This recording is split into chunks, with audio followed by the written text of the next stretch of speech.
สบายดีสบายดีนี่ฝนตกเช้าแล้วมาส่อมแซมดอกไม้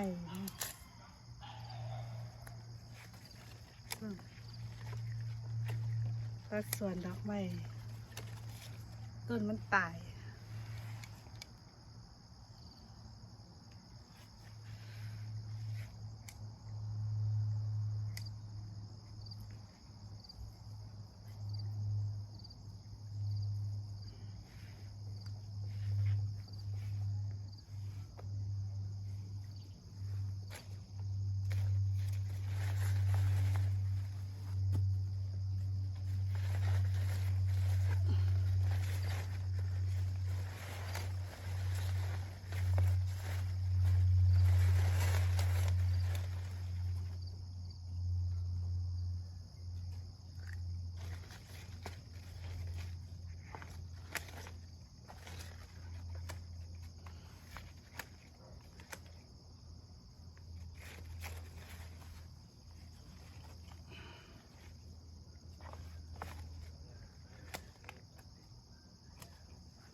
ดอกยังฝน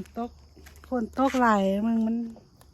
ฝนตกไหลได้มันเปื่อยดอกเปื่อยก็เลยตัดออก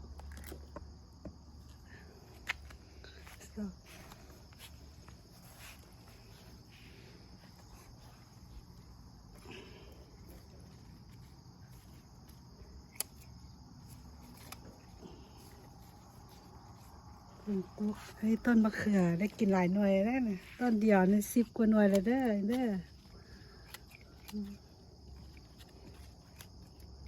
ตื่นเช้ามาตื่นมากินกาแฟแล้วมาส้มสวน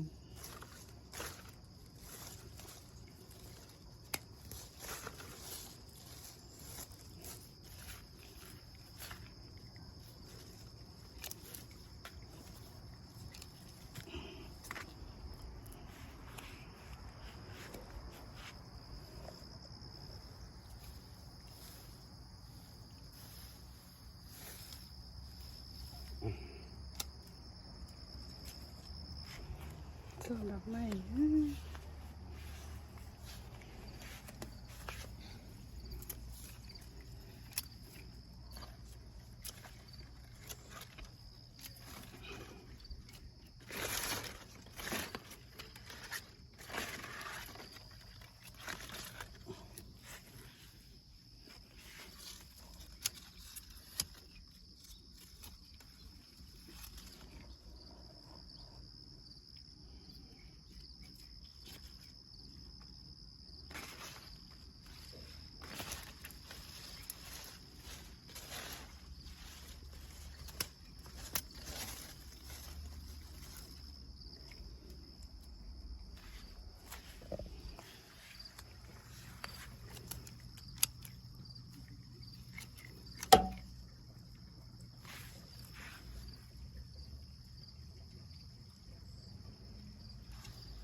ก็นี่มันเกณฑ์มันมีเขาไปเฮ็ดปลูกว่า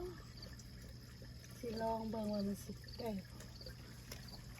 บ่เคยเห็นบ่เคยเลย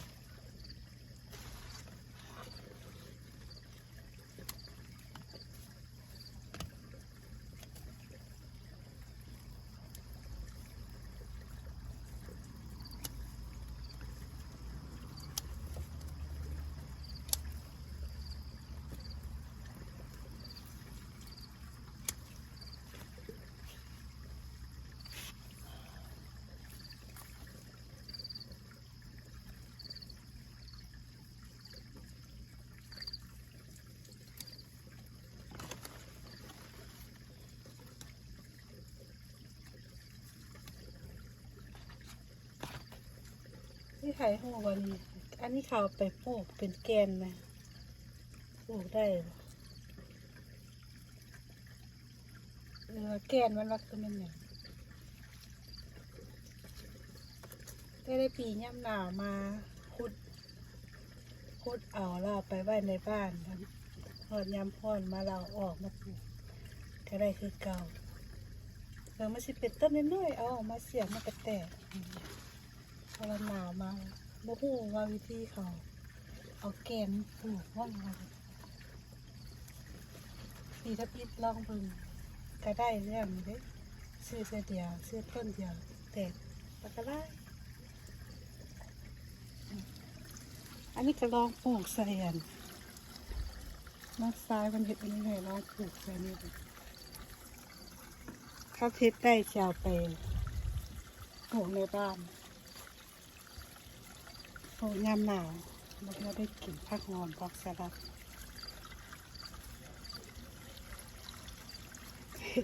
ลองทดลองเอาต้นไม้มาใส่ทดลองเอาต้นไม้มาใส่ก็โอเคเด้จะขึ้นต้นไม้ขึ้นมา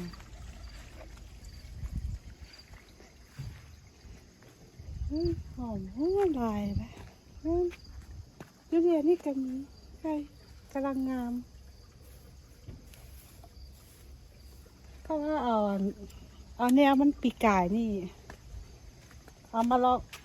ปลูกปีสักอิฐวันนี้มันเปลี่ยนลายแล้วเอาดอกมันเป็นตากนะเอาพอดีอีแว่เบิดกันเลยเอาแกนว่าวานมันลายกันเลยเอาไปให้คนนั้นคนนี้ปลูกเองก็ไว้หน่อยหนึ่งไปนั้นยังบักร้ายกลับมาไปฝรั่งกลับมาต้นดาวงานขึ้นบักร้าย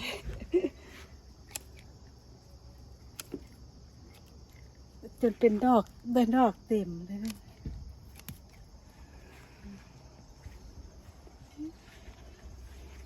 พายางดินสวนผักหน่อยอยู่คุณเขาที่แปลงหัวกันเลยว่าได้เห็นอย่างไรเห็ดหัวกันมาแรงนี่เอาพายางเลาะบนสวนผักสวนดอกไม้สวนย่อม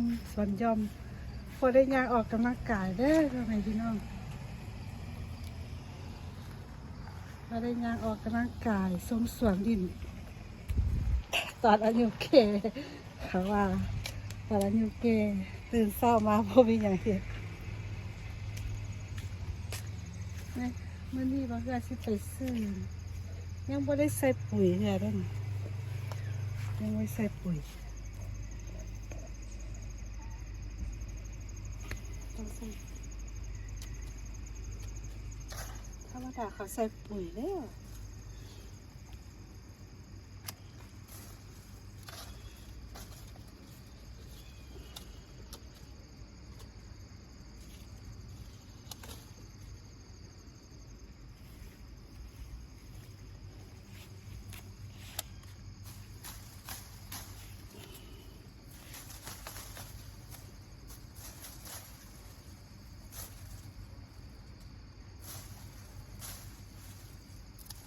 ถ้าปลูกเขาผสมบ่แปลงมันก็ว่างามนี่เนาะ